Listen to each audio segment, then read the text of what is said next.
Hi students, welcome to another video of Smartly Learn. In this video, let's see how to solve the 7th subdivision in question 3 from exercise 11.1. Find the derivative of the following using first principle. The expression here is x plus 1 by x. So let's write down the expression. So f of x is equal to x plus 1 by x.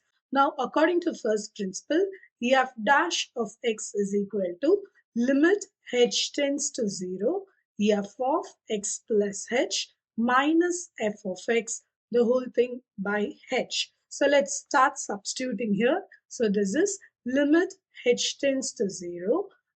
This place there is an x, so I'm replacing it with x plus h, plus there is a 1 by x, so this becomes 1 by x plus h minus of f of x, which itself is x plus 1 by x, the whole thing divided by h. So now let's take the LCM. So this is limit h tends to 0. The LCM itself will be x plus h into x. So let's first remove the common terms. There is an x term here, there is an x term here. So that's gone.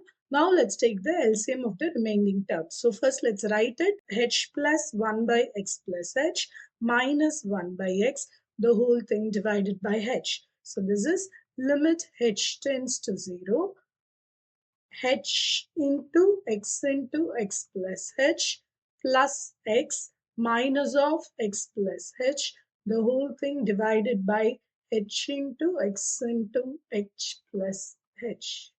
So now that we have taken the LCM and rearranged the fraction, let's multiply this term-wise. So this is limit h tends to 0, h into, this multiplication is done, so x squared plus hx plus x minus h, the whole thing divided by h into x plus h.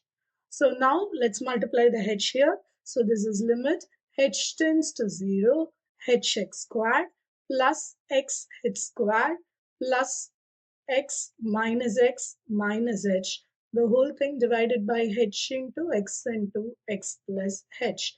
Let's strike out the cancel terms. Plus x and minus x vanishes. For all other terms, I'm going to divide it by h because it's a common term out here. So let's do that division. So this is limit h tends to 0, x squared plus xh minus 1, the whole thing divided by x into x plus h. Apply the limit h is equal to 0. It is not going to make the denominator 0. So let's do the direct application for that. So this is nothing but x squared minus 1 divided by x into, this is x plus 0, which is nothing but another x. So this is x squared minus 1 by x squared. If I divide it term-wise, it is 1 minus 1 by x squared. So this is the differentiation of the input function x plus 1 by x.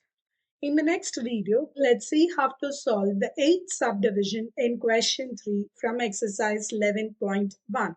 Please extend your support to me by subscribing to my channel Smartly Learn. You can also reach out to me through my website www.smartlylearn.in for more practice worksheets. Thank you. See you in the next video. Bye.